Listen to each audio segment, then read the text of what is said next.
हम सब लोग भागवत जी के दशम स्कंद में नवम अध्याय में कथा श्रवण कर रहे हैं भगवान की दाम बंधन लीला की, जिसमें यशोदा मैया ने कृष्ण को उखल से बांध दिया।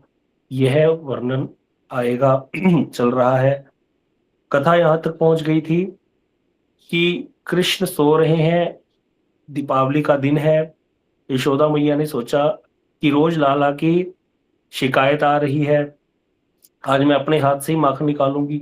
इसलिए सारी जो घर की दासियां थी, दास थे, सबको यशोदा मैया ने, जो इंद्र का यज्ञ की तैयारी चल रही थी, हर साल इंद्र याग होता था कार्तिक मास की शुक्ल पक्ष की प्रतिपदा तिथि को। दीपावली के दिन कार्तिक मास की कृष्ण पक्ष की अमावस्या तिथि जो होती है वही होती है, उस दिन ही दीपावली होती है। इसीलिए यशोदा मैया ने सबको भेज दिया तैयारी के लिए और स्वयं कृष्ण के लिए माखन निकालने लग गई। बहुत बढ़िया गाय होती है जिसको पद्मगंधा गाय कहते हैं। विशेष गाय होती हैं ये, जिसके दूध से कमल जैसी सुगंध आती है। तो वैसी पद्मगंधा गाय 5-7 गाय हैं, उनका दूध यशोदा मैया जो है उनको काट कर उसको गर्म करके मैया ने दही जमाया एक दिन पहले। और फिर जो है वो अगले दिन सुबह उठकर जल्दी जल्दी, कृष्ण सो रहे हैं इसीलिए अपने हाथों से माखन निकालने लग गई। दधि मंथन का कार्य सुबह सुबह ही यशोदा मैया ने शुरू कर दिया। दीपावली का दिन है। तो बड़ा सुंदर यहाँ पर गुरुदेव वर्णन कर रहे हैं कि जैसे ही यशोदा मैया दधि मंथन कर रही है, उसी समय घर घर जैसे आवाज आती है ना, चलाते हैं मथानी, तो कहते यशोदा मैया की जो मंथन की ध्वनि जब चली है, उसी समय यशोदा मैया के हृदय में भी माधुर्य कृष्ण का उद्वेलित हो गया। और ध्वनि के साथ ताल में उनके हृदय में भी कृष्ण की जो लीला माधुरी है उसने नाचना आरंभ कर दिया। एक तरफ तो दही का मंथन हो रहा है, साथ ही साथ यशोदा मैया जो है यहाँ पर जो है कृष्ण की लीलाओं का चिंतन कर रही है, गान कर रही है। इस प्रकार अपने हाथ से बाल गोपाल के लिए दधि मंथन कर रही थी और मुख से लीलाओं का गान कर रही है। और यहाँ पर कहते बड़ी सुंदर गुरुदेव छवि वर्णन कर रहे हैं यशोदा मैया की, कि यशोदा मैया जो उनके वस्त्र हैं, आभूषण है, उनके अंगों की जो अनुपम माधुरी है, ये वर्णातीत है, कोई वर्णन नहीं कर सकता। लेकिन कहते फिर भी भक्तजन यशोदा मैया की उस स्वरूप का चिंतन करते हैं। कैसा वर्णन है बता रहे हैं। यद्यपि वर्णातीत है फिर भी वर्णन कर रहे हैं। जैसे गोस्वामी तुलसीदास जी महाराज जी कहते हैं ना, कि ठाकुर जी की महिमा का गान कोई कर नहीं सकता। अनंत शेष जो है अपने अनंत मुखों से भी भगवान की गन्ना जो है गुणों का गान करना चाहे तो वो नहीं कर सकते। अगर कहते समुद्र को स्याही बनाया जाए और पृथ्वी को कागज बना दिया जाए, तब भी अगर भगवान के गुणों को लिखो, भगवान की कथाएं लिखो, तो उसका अंत नहीं है, वो भी खत्म हो जाएगा। इतनी भगवान की अनंत कथाएं हैं, इतने गुण हैं भगवान के। हरि अनंत, हरि कथा अनंता, करी सुनी बहुविधि सब संता। भगवान अनंत है, उनकी कथाएं भी अनंत हैं। इसी प्रकार यहाँ पर फिर भी कहते गोस्वामी जी वहां पर लिखते हैं, फिर भी कहे बगैर जो जिसको ठाकुर जी से प्रेम है, जिसको अनुराग है, जिसको भक्ति प्राप्त करनी है, वो कहे बगैर रह नहीं सकता। अपनी अपनी सामर्थ्य के अनुसार जैसे पक्षी आकाश में उड़ते हैं, चील इत्यादि पक्षी जो होते हैं वो ज्यादा ऊंचाई पर उड़ जाते हैं, चिड़िया इत्यादि कम ऊंचाई पर उड़ते हैं, लेकिन अपनी अपनी सामर्थ्य से सभी आकाश में उड़ते हैं। इसी प्रकार कहते हैं मैं अपनी सामर्थ्य से वर्णन कर रहा हूँ राम जी के गुणों का। इसी प्रकार यहाँ पर गुरुदेव कहते हैं यद्यपि कोई यशोदा जी के रूप का, उनके सौंदर्य का, उनका जो जो वस्त्र आभूषण धारण करती हैं, वो जैसी उनकी छवि है उसका वर्णनातीत है, वो नहीं कर सकता वर्णन। फिर भी संतजन कैसे वर्णन करते हैं, कहते विचित्र चित्रावली से प्रशोभित पीत वर्ण की, पीले वर्ण की रेशमी लहंगा जो है पहना हुआ है यशोदा मैया ने। बड़ा सुंदर यहाँ वर्णन है। तो बड़ा ही महीन है वो जो लहंगा है, बहुत ही बढ़िया कारीगरी की हुई है उस पर। और शरीर की शोभा कहते कैसी है, इंद्रनील मणि के समान। अब यहाँ पर यशोदा मैया के रूप का वर्णन आ रहा है कि यशोदा मैया का जो अंग कांति है वो कैसी है। तो यहाँ पर क्रम दीपिका ग्रंथ के अनुसार यशोदा मैया जो है वो, उनकी जो अंग कांति है वो नीलमणि के समान श्याम वर्ण बताया गया है। लेकिन गोतमीय तंत्र के अनुसार क्या बताया गया है, वहां पर यशोदा मैया को गौरांगी बताया कि गौर वर्ण की है। अन्य अन्य जगह भी ज्यादातर यशोदा मैया को गौर वर्ण की ही बताया गया है। जैसे सूरदास जी का पद है यहाँ पर, कृष्ण शिकायत करते हुए कहते हैं मैया मोए दाऊ बहुत खिजायो। हाँ, वहां पर कहते मो तो कहो तू मोल को लीनो, तू यशोमती कब जायो, गोरे नंद यशोदा गोरी, तू काला कहाँ से बहो। तो यशोदा भी गोरी है, नंद भी गोरे हैं, तू काला कहाँ से हो गया? यशोदा मैया के पिता का नाम था सुमुख गोप और माता का नाम था, नाम याद नहीं आ रहा, पटला, पटला देवी। तो जो पटला थी वो तो गौरांगी थी। पटला जो थी उसका जो पति था सुमुख गोप, वो था श्याम वर्ण का। तो वहां पर यशोदा मैया के जो कृष्ण के जो ननिहाल है वहीं से ही गाली चली आ रही है ये, कि ये जो यशोदा है ये किस पे चली गई, क्योंकि उसका पति तो जो है वो श्याम वर्ण का है। लेकिन जबकि यहाँ पर अन्य जगह क्रम दीपिका में ये भी वर्णन है कि यशोदा मैया जो है वो श्याम वर्ण की है। तो इसका अनुसार क्या हुआ, कल्प भेद से दोनों ही बातें सत्य हैं। तो गुरुदेव हमेशा वर्णन करते हैं कि अगर बालक अपनी, बालक की जो छवि है वो अपनी मैया पर जाए ना, बालक की जो अंग कांति है, जैसे मान लो किसी के पिता गोरे हैं, माता जो है वो श्याम वर्ण की है, और बच्चा जो है वो पिता पर चला जाए तो उसको उतना सौभाग्यशाली नहीं माना जाता। जो बच्चा का, जो लड़का, खास करके लड़के का अगर रंग माता पर जाए तो लड़का बहुत सौभाग्यशाली होता है। तो ऐसा है। तो यहाँ पर बता रहे हैं कि श्री गुरुदेव कह रहे हैं कि क्रम दीपिका के अनुसार यशोदा मैया का श्याम वर्ण ही समुचित है, क्योंकि शास्त्रों के अनुसार बालक का वर्ण और मुख माता के समान हो तो बड़े शुभ लक्षण होते हैं और सुलक्षण होता है बालक। अब कृष्ण तो सारे लक्षणों से युक्त हैं। जब कृष्ण ने लीला प्रकट की थी, सभी ब्रजवासी जानते हैं कि कृष्ण यशोदा नंदन है। क्यों? क्योंकि ब्रजवासियों के अतिरिक्त सारे संसार के लोग क्या मानते हैं, कृष्ण को देवकी नंदन। जब तक हम भी भक्ति में उस तरह से गुरुदेव की कृपा से मठ से नहीं छुड़े थे, तब तो हम भी यही मानते थे कि यशोदा ने तो पालन किया है कृष्ण का, कृष्ण तो देवकी के पुत्र हैं। लेकिन जब ब्रजवासियों का भाव गुरुदेव वर्णन करते थे, ये जो कथाएं ग्रंथों से निचोड़ निचोड़ सिद्धांत हमें बताते थे, तब समझ में आता है कि सारे ब्रजवासियों ने देखा कि कृष्ण का जन्म तो ब्रज में ही हुआ, नाड़ी छेदन रूपी जन्म किया दाई ने कृष्ण का, सूरदास जी का पद है। और फिर अन्य अन्य ग्रंथों में भी वर्णन है किस प्रकार से कृष्ण का जन्म होता है यशोदा के गर्भ से, और कृष्ण की जो छवि है वो यशोदा से मिलती है, क्योंकि कृष्ण भी श्याम वर्ण के, यशोदा भी श्याम वर्ण की। इसीलिए जब अक्रूर और उद्धव ने बताया आकर ब्रजवासियों को कि कृष्ण का जन्म तो मथुरा में हुआ था, वसुदेव जी उनको गुप्त रूप से नदाल्या में लेकर आए थे, तो ये बातें जो है उनको कभी भी उन्होंने स्वीकार नहीं की। वो यही मानते रहे कि कृष्ण का जो मुख है और वर्ण है वो यशोदा के अनुरूप होने के कारण कृष्ण यशोदा नंदन ही है। हाँ, उनको जो देवकी नंदन कहते हैं वो अनभिज्ञ है, उनको पता नहीं है कि ये कैसे हुआ है। इसीलिए कहते, जो अगर गुरुदेव कहते यशोदा मैया गौर वर्ण की होती तो फिर यहाँ पर ब्रजवासियों को अक्रूर और उद्धव जी की बात पर विश्वास हो जाता, फिर उनके मन में कोई भ्रांति आ सकती थी। लेकिन क्योंकि कृष्ण का वर्ण यशोदा के वर्ण से मेल कर खाता है, इसीलिए बिल्कुल भी ब्रजवासियों को ऐसा कभी भी आया नहीं मन में कि कृष्ण यशोदा नंदन नहीं है। इस प्रकार यहाँ पर यशोदा जी मैया की छवि का वर्णन करते हुए आगे वर्णन कर रहे हैं कि घर घर करके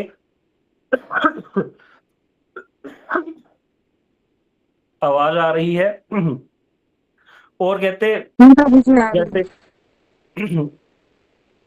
आवाज आती है उसमें मधानी में ना, तो धिकता धिकता आवाज आती है ना, चलती है मधानी। तो गुरुदेव कहते हैं जैसे यशोदा मैया की मधानी बोल रही है, धिक्कार है, धिक्कार है। जो कृष्ण भजन नहीं करते उनको धिक्कार है। धिकता धिकता की आवाज भी आती है जब चलती है वो मधानी।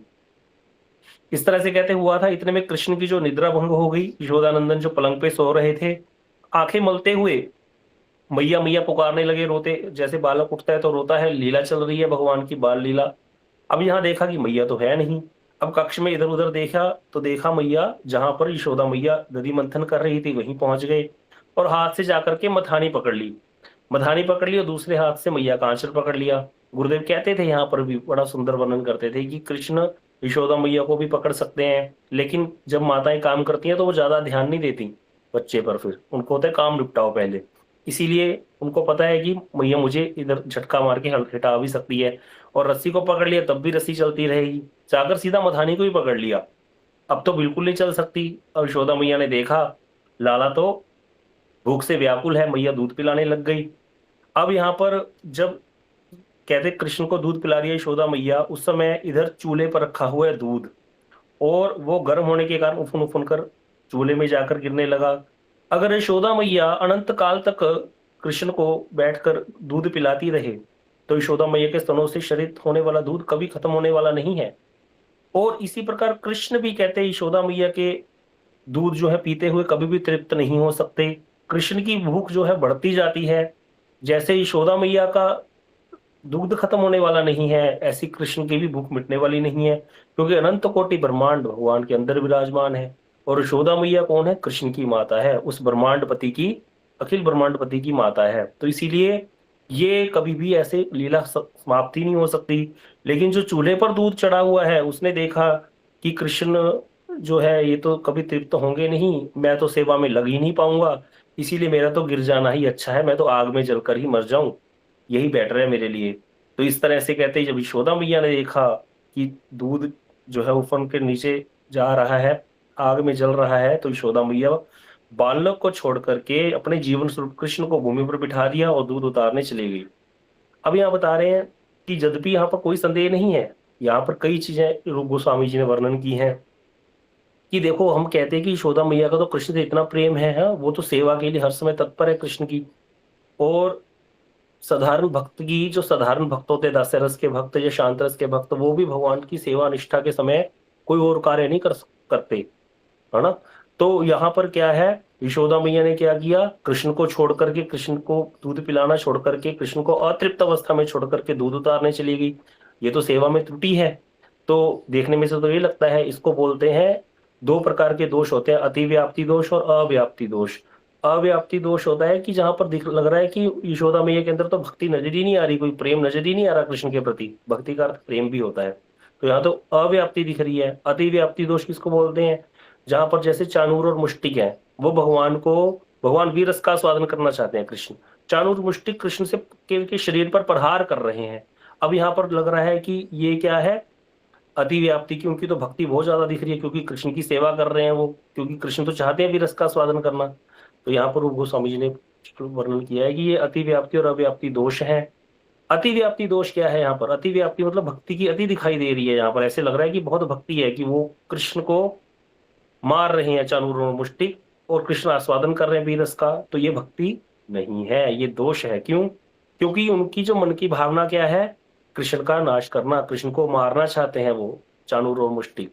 उनकी हृदय की भावना, उनके हृदय में भक्ति नहीं है, इसीलिए ये दोष है। अब यहाँ पर जो दिखाई दे रहा है अव्याप्ति की, यशोदा मैया में तो दिख ही नहीं रही भक्ति, लग रहा है कि वो तो दूध उतारने चलेगी। तो यहाँ पर बता रहे हैं क्योंकि यशोदा मैया जो है वो कृष्ण की सेवा की वस्तुओं के प्रति कृष्ण से भी ज्यादा उनकी ममता है। ऐसा भक्तों का स्वभाव होता है, प्रेमान भक्तों का, कि भगवान की सेवा के जो उपकरण होते हैं वो उसके लिए अपने सुखों को भी त्याग कर देते हैं। यहाँ पर यशोदा कृष्ण को दूध पिलाते समय यशोदा मैया को सुख हो रहा है, लेकिन अपने सुख का त्याग करके वो क्या कर रही है, कृष्ण की सेवा की वस्तुओं को संभाल के रख रही है, क्योंकि वो कृष्ण की सेवा में लगेगा दूध। दूसरी बात, ये हमने जनरली देखा है, जो भी वात्सल्यवती माताएं होती हैं, ये बात माताओं को जल्दी समझ में आएगी कि पुत्र की खाने पीने की वस्तुओं का आग्रह पुत्र से भी बढ़कर होता है माताओं का, पुत्र की खाने पीने की वस्तुओं के ऊपर, क्योंकि इससे पुत्र का लालन पालन होता है। पुत्र वो बालक होता है, उसको ये समझ नहीं आता, वो तो हमेशा ही जननी की गोद में रहना चाहता है। एक छोटा बच्चा, वो तो चाहता है कि माता मुझे हर समय खिलाती रहे, लेकिन क्या ऐसा होता है कि माता पुत्र को गोद में लेकर ही बैठी रहती है? माता का भी पुत्र से यद्यपि वैसा ही प्रेम है, उससे भी ज्यादा है, उसने उसको गर्भ में धारण किया है, लेकिन पुत्र को रुला करके उसके लिए भोजन प्रस्तुत करती है कि नहीं करती? सारे घर के काम करती है कि नहीं करती? जब बच्चा सो रहा होता है, माताओं को होता है जल्दी जल्दी सारे काम निपटा ले। हाँ, और बच्चा कई बार रोता भी रहता है, तब भी माताएं काम करती रहती हैं। क्या माताओं का स्नेह नहीं है बालक के प्रति? है, लेकिन वस्तु हमारे बच्चों के लिए, सेवा के लिए है, इसीलिए उसके प्रति उनका ज्यादा आग्रह देखा जाता है। तो कृष्ण की भोजन की, खाने पीने की वस्तुओं के प्रति यशोदा मैया की भी ऐसी ही रुचि है। उसकी रक्षा करने के लिए वो कृष्ण की उपेक्षा करने में भी संकोच नहीं करती है।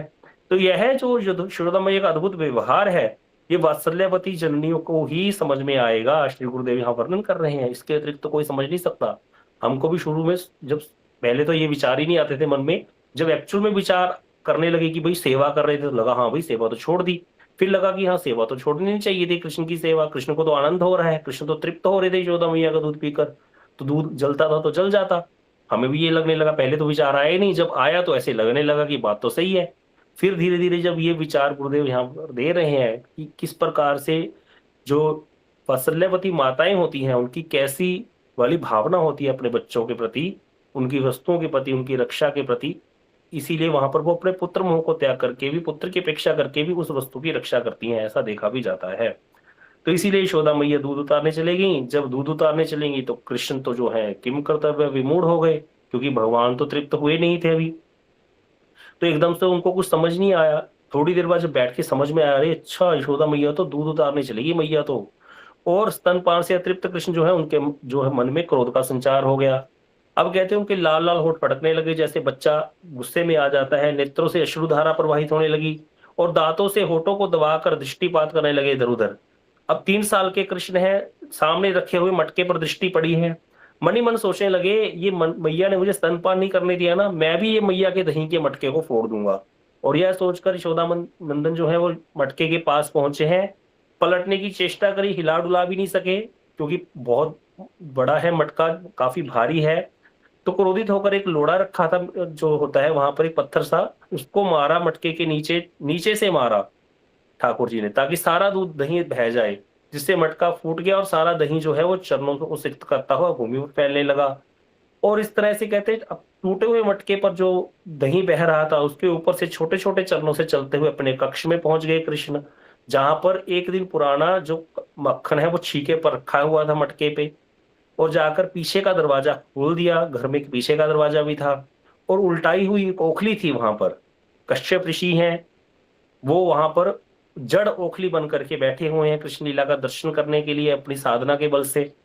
उसी ओखली जो उल्टी रखी हुई थी उस पर चढ़ करके कृष्ण छीके पर मक्खन के मटके से मक्खन को खाने लगे और बंदरों और कौओं को भी बांटने लगे। अब यहाँ पर परमानंदित होकर के कृष्ण जो है मक्खन खा रहे हैं, और छीके पर रखे हुए मक्खन को लेकर स्वयं भी खाने लगे और बंदरों को खिला रहे हैं, कौओं को खिला रहे हैं।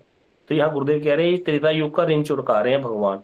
त्रेता युग में भगवान ने रामलीला में जब किया गया था, बंदरों को कुछ खिला नहीं सके थे ना, तो उनको हृदय खोल करके कृष्ण लीला में खिला रहे हैं। अभी भी देखा जाता है, आज तक लगता है ये ऋण पूरा ही नहीं हुआ। अभी वृंदावन में बंदरों को फ्रूटी की इतनी आदत पड़ गई है कि कोई भी चीज खींच लेते हैं, आंख से चश्मा ले लेते हैं, कान की बाली ले लेते हैं स्त्रियों की। तो बंदरों को ठाकुर जी सारा ऋण हम पे और डाल रखा है, वो आगे भक्त भगवान के आ रहे हैं जो दर्शन करने, वो चुका रहे हैं ये ऋण सारा। अब कहते हैं जब यहाँ पर यशोदा मैया मंथन स्थान पर आई है, लौटकर देखा कि मटका तो फूटा हुआ है, दही कक्ष में फैल गया। तो यहाँ पर यशोदा मैया का सारा ही परिश्रम व्यर्थ हो गया। समझ गई ये चंचल बालक ने बाल चपलता में दही का मटका फोड़ दिया है। विचार करने लगी, गया कहाँ ये चंचल नटखट। उसी समय दृष्टि चरणों के चिन्हों पर पड़ी है, दही से सने हुए कृष्ण के चरण चिन्ह हैं, और घर के भीतर की ओर जा रहे थे। तो ये कृष्ण के चरण चिन्ह ब्रज में हर जगह हैं। हम लोग गया जी जाते हैं श्राद्ध कराने। क्यों जाकर के गया जी में श्राद्ध कराने से एक बार पिंडदान करने से मुक्ति हो जाती? क्योंकि वहां भगवान के चरण है। विष्णु भगवान ने गया असुर नाम का एक असुर था, उसके अपने अपने चरणों को स्थापित कर दिया था। उसके ऊपर कितने साल तक यज्ञ हुए थे, फिर भगवान ने अपने चरणों को उसके पीठ पर स्थापित कर दिया था। इसीलिए वहां पर जो पिंडदान करने से मुक्ति हो जाती है, क्यों कहते हैं भगवान के चरणों का स्थान मिल गया उसको, व्यक्ति को, जो आत्मा को। अब उसकी दोबारा कहीं नीचे के लोक में आने की बात ही नहीं रही। इसीलिए फिर वहां पर जाकर बोला जाता है कि दोबारा से कुछ करने की जरूरत नहीं है। तो जिस गया जी की भगवान के चरणों के कारण इतनी महिमा है, एक चरण चिन्ह है वहां भगवान के। यह वृंदावन में तो पग पग पर कृष्ण के ही नहीं, वो भी नारायण के नहीं, नारायण के भी मूल कृष्ण, और कृष्ण के ही नहीं, राधा कृष्ण युगल के साथ में सहगन गोपी गोवाल सबके चरण चिन्ह है ब्रज में। आप कभी आइएगा वृंदावन में, यहाँ से जो बरसाना में कितने, पूरे ब्रज में 3 चरण पहाड़ी हैं। एक चरण पहाड़ी कोसी के पास छोटी बठैन में है, दूसरी चरण पहाड़ी कामा में है, तीसरी चरण पहाड़ी नंदगांव में है, वहां भगवान के चरण चिन्ह। और अगर आप आओगे कभी यहाँ पर आ, ये जो है परसाना के पास ऊंचा गांव, ऊंचे गांव में पर्वत है, वहां पर ठाकुर जी के चरण चिन्ह, ठाकुर जी के सखाओं के चरण चिन्ह, और वहां 56 कटोरा। तो कितनी ये पूरी ब्रज भूमि अपलावित है कृष्ण के चरण चिन्हों से, इसीलिए ब्रज की इतनी महिमा है। तो यहाँ पर कह रहे हैं यशोदा मैया उन्हीं चरण चिन्हों का जो है अनुसरण करते हुए जब पहुंची है, घर के भीतर जाकर देख गई कि माखन चोर तो कक्ष के भीतर है। वहां सोचने लगी, अरे सर्वनाश हो गया, अंदर तो मैंने नारायण की सेवा के लिए, अतिथि सेवा के लिए, इंद्र याग के लिए मक्खन संजो करके रखा था, चंचल बालक ने अगर मक्खन जूठा कर दिया तो अनर्थ हो जाएगा, बच्चे तो जूठा कर देते हैं। सोचकर चुपचाप माता जो है हाथ में छड़ी लेकर के दरवाजे पर जाकर खड़ी हो गई आड़ में और देखने लगी अपने लाडले की करतूतें। कृष्ण जो है दृष्टि बचाकर चुपचाप धीरे धीरे, यशोदा मैया कृष्ण की दृष्टि से चुपचाप पीछे जाकर खड़ी हो गई। जैसे ही कृष्ण ने देखा कि मैया पीछे खड़ी है, ओखली से तीव्र गति से कूद गए और पीछे के दरवाजे से भागे हैं राजमार्ग की ओर। अब कृष्ण भाग रहे हैं तो बड़ा सुंदर यहाँ पर श्री सत्यावत मुनि वर्णन करते हैं, रुदंतम मुहुर्नेत्र युग्मम मृजंतम कराम्भोज युग्मेन सातंग। कहने उससे पहले कह रहे हैं, नमामीश्वरम सच्चिदानंद रूपम लसत कुंडलम गोकुले भ्राजमानम। जो जिनके कान में कुंडल दोलायमान हो रहे हैं, गोकुल की गलियों में दौड़ रहे हैं। यशोदा व्योलुख लावदव मानव, यशोदा मैया पीछे पीछे उनके दौड़ रही है। परामृष्ट मत्यम ततो दुर्त्य गोप्या, अति तीव्र गति से दौड़कर यशोदा मैया ने जिसको पकड़ लिया है, जिनको कोई नहीं पकड़ सकता, उनको यशोदा मैया ने आज पकड़ लिया है। तो यहाँ कहते भागने लगे हैं राजमार्ग की ओर। भागता देख करके यशोदा मैया भी पीछे पीछे भागने लगी, बार बार कह रही है, दुष्ट बालक आज तू मेरे हाथ से नहीं बच पाएगा, जहां भी जाएगा तेरे वहीं से पकड़ कर लाऊंगी और दंड दूंगी। अब कृष्ण और ज्यादा तीव्र गति से भागने लगे। अब यशोदा मैया तो बहुत एज्ड है, यहाँ पर वर्णन आता है ना कि नंद बाबा 80 साल के हो गए थे जब कृष्ण रूपी पुत्र की प्राप्ति हुई है उनको। तो यशोदा मैया तो स्थूल शरीर है, भाग नहीं पा रही उतना, और भागने के कारण उनके जो केश हैं वो केश पाश बिखर गए, चोटी में पुष्प बंधे हुए थे यशोदा मैया की, वो भी भागकर गिरने लगे। तो ऐसे लग रहा था, कहते जैसे भगवान के पीछे भाग रही है ना यशोदा मैया, तो जो फूल है वो चरणों में पुष्पांजलि दे रहे हैं कृष्ण यशोदा मैया की, कि धन्य है यशोदा मैया, जो ऐसे कृष्ण जो है तुम्हारे प्रेम के वशीभूत हैं। तो ऐसे यशोदा मैया सोचती हैं कि भाई राजमार्ग में तो सभी लोग चलते फिरते हैं। कृष्ण सोचने लगे यार राजमार्ग में तो सभी लोग चलते फिरते हैं, और यशोदा मैया तो लज्जा के कारण नहीं जाएगी क्योंकि घूंघट ओढ़ना पड़ता है ना, तो इसीलिए वो मैया नहीं जाएगी, तो मैं बच जाऊंगा। लेकिन देखा कृष्ण तो यशोदा मैया तो पीछे पीछे ही आ रही है। क्यों? क्योंकि उस दिन तो कोई है ही नहीं था बाहर, सभी लोग तो इंद्रयाग के लिए बाहर गए हुए थे, ओपन एरिया में जाकर के इंद्रयाग की तैयारी कर रहे थे, पकवान इत्यादि बना रहे थे। तो बहुत दूर तक नहीं भाग सके कृष्ण। यशोदा मैया ने जैसे ही कहा रुकता है कि छड़ी देकर मारूं, तो भय से खड़े हो गए और डांट कर मैया ने जाकर के पीछे से पकड़ लिया कृष्ण को। तो यहाँ पर अब यहाँ कह रहे हैं कि अनंत कोटि, यहाँ पर कह रहे हैं ब्रह्मा चतुरानन शिव जी, जिनकी स्तुति गान करते रहते हैं, महाकाल, काल काल सबको खा जाता है, कहते हैं ना। एक बड़ी सुंदर चौपाई है रूप श्री तुलसीदास जी महाराज जी की, फिर तो सदा माया कर प्रेरा काल कर्म स्वभाव गुण घेरा। हम सब लोग काल कर्म स्वभाव और गुण के अंदर कार्य कर रहे हैं। काल कितना बलवान है, अभी कथा सुन रहे हैं, किसी का फोन आ गया, एकदम से काल के वशीभूत होकर उस कार्य के लिए हमें जाना पड़ सकता है। काल कितना ज्यादा बलवान है, वो काल भी कहते जिनके भय से सदा भयभीत रहता है। ऐसे सर्वेश्वर भगवान कृष्ण को माखन चोरी और दड़ी बांट फोड़ने के कारण वत्सल्यवती यशोदा मैया बाएं हाथ से पकड़ करके डांट पड़ रही है, और वो भी जननी के भय से भयभीत होकर के सिर झुका करके खड़े हैं, कृष्ण भी रो रहे हैं। अब कहते हैं यशोदा मैया का वात्सल्य प्रेम और यशोदा नंदन कृष्ण की प्रेमाधीनता, ये दोनों अप्राकृत भाव हैं। इनके मिलने से जिस लीला माधुर्य का विकास होता है उसकी तुलना नहीं हो सकती। महाप्रलय के अंत में क्या होता है? महाप्रलय में अनंत कोटि ब्रह्मांड क्या हो जाते हैं? प्रलय में लीन हो जाते हैं सारे, सब कुछ नाश हो जाता है। छोटी सी वस्तु भी हम घर में तैयार करते हैं ना, तो खराब हो जाए तो कितना कष्ट होता है। कभी पुराने घरों को तोड़ते हैं ना, बुजुर्गों को बड़ा कष्ट होता है, पुराना घर तोड़ के नया बनाना पड़ता है भाई। हाँ, तो पुराने जो बुजुर्ग जिन्होंने उनको बनाया होता है अपने हाथों से, पत्थर लगाए होते हैं, ईंटें लगाई होती हैं चुन चुन के, जब वो टूटता है, जब भी उनको पता है कि अभी घर नीचे हो गया है, बच्चे की शादी करी, नया बनाना पड़ेगा, इस भाव से वो क्या होते हैं? दुखी होते हैं, लेकिन साथ में प्रसन्नता भी होती है, दुखी भी होते हैं। लेकिन कहते हैं अनंत कोटि ब्रह्मांड जब प्रलय में चले जाते हैं तो क्या होता है? सारा ही नाश हो जाता है, कुछ भी बचता नहीं है। जब भगवान एक बच जाते हैं, एक कृष्ण ओनली, तो कहते हैं अनंत कोटि ब्रह्मांडों को चूर्ण करके भी जो आज तक किसी के सामने अपराधी नहीं हुए, एक दही मटका फोड़ने के कारण यशोदा मैया उन्हें अपराधी मान करके क्या कर रही है? डांट फटकार लगा रही है। केवल मात्र मैया ही उनको अपराधी मान रही है ऐसा नहीं है, कृष्ण भी अपने कार्य के लिए अपने आप को अपराधी मान रहे हैं, इसीलिए तो लज्जित होकर के खड़े हैं सामने, अनुनय विनय कर रहे हैं, भैया छोड़ दो छोड़ दो, आज छोड़ दो। कहते कितने ही शिव ब्रह्मा आदि स्तुतियों के द्वारा प्रयास करते रहते हैं प्रसन्न करने का भगवान को, यद्यपि समाधिशु विधि न पश्यति न तब न खागर मरीचम। ये रूप गोस्वामी जी कहते हैं ब्रह्मा भी समाधि में भगवान के पूरे विपु के दर्शन किया, भगवान के चरण के नख के अग्रभाग का दर्शन भी नहीं कर सकते। चरण के नख, नख का अग्रभाग, यद्यपि समाधिशु विधि न पश्यति ना तब नखाग्र मरीचम, अग्रभाग का भी दर्शन नहीं कर सकते। उन्हीं यशोदा मैया को, यशोदा जो है मैया, उन्हीं कृष्ण को क्या कह रही है, अरे नटखट क्रोधी बंदर बंधो, घर को लुटाने वाले माखन चोर, आज तुझे दही माखन कुछ भी खाने को नहीं दूंगी, घर में बांध करके रखूंगी, बच्चे के साथ खेलने भी नहीं दूंगी, तेरे जितने खिलौने हैं सारे ले लूंगी। जैसे मैया डराती है ना बच्चे को, वैसे ही। और ऐसे तिरस्कार वचन युक्त वचनों को सुनकर यशोदा मैया के कृष्ण बाएं हाथ से जो है अपने नेत्रों को मल रहे हैं। तो एक हाथ तो यशोदा मैया ने पकड़ रहा है, तो यहाँ पर बाएं हाथ से नेत्र कैसे मल रहे हैं दोनों, बताए बाएं हाथ से दोनों नेत्रों को मल रहे हैं। तो एक हाथ से दोनों नेत्रों को कैसे मलेंगे, तो गुरुदेव वर्णन करते थे कि दोनों भाव हैं। एक तो ये है कि यशोदा मैया ने जैसे कलाई पकड़ी हुई है तो ऐसे ऐसे करके, इधर कलाई पकड़ी भी हुई है तो ऐसे ऐसे भी मल सकते हैं, या फिर एक कभी इधर से मलते हैं कभी इधर से मलते हैं। तो कृष्ण जो है वो रो रहे हैं यहाँ पर, और क्या कह रहे हैं, रूंधे हुए कंठ से बोल रहे हैं, मात्र एवं पुनर्ना कृष्यामी, मैया मैं फिर से ऐसा कार्य कभी भी नहीं करूंगा। अब ये जितने भी भाव हम यहाँ पर सुन रहे हैं, वर्णातीत भाव जो है गुरुदेव की कृपा से, यहाँ पर एक ग्रंथ से नहीं है।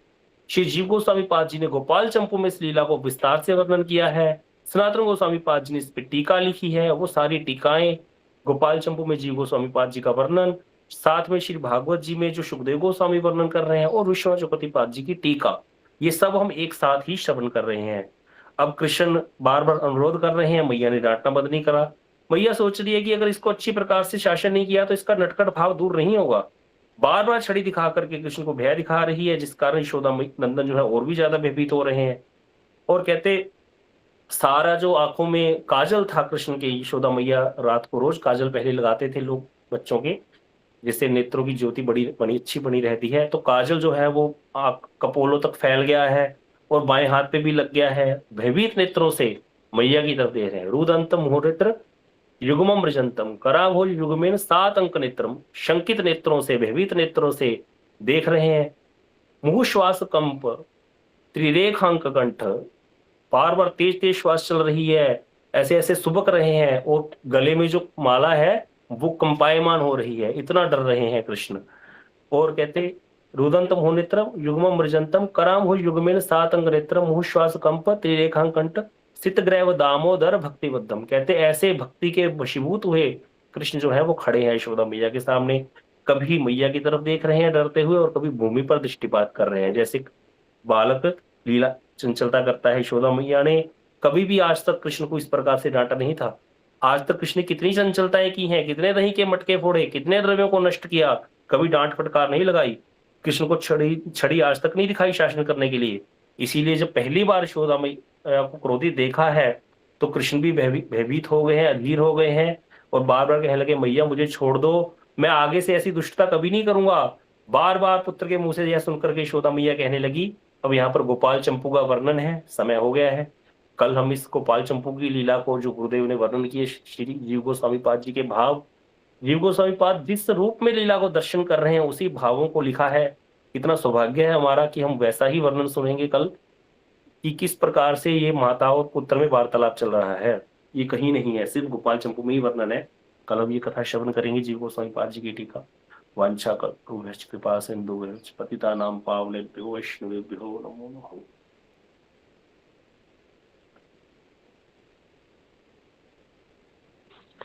कृष्णा धन्यवाद। हमारे गुरुदेव की कृपा है कि हम इन कथाओं को कितने टीकाओं के साथ हम लोग श्रवण कर पा रहे हैं। साधारणतः अगर आप इन कथाओं को सुनोगे तो 2 मिनट की कथा है। कृष्ण ने मटकी फोड़ी और यशोदा मैया ने बांधने का प्रयास किया और बांध दिया। लेकिन वास्तव में हमारे गुरुदेव ने सुंदर रूप से हमारे सामने प्रस्तुत की। तो हम लोग सौभाग्यशाली है कि ऐसी धारा में हम लोग आए, ऐसे गुरु वैष्णव के अनुगत्य में हम लोग कथा श्रवण कर रहे हैं। तो प्रभु जी को हम धन्यवाद देते हैं। धन्यवाद प्रभु जी। धन्यवाद।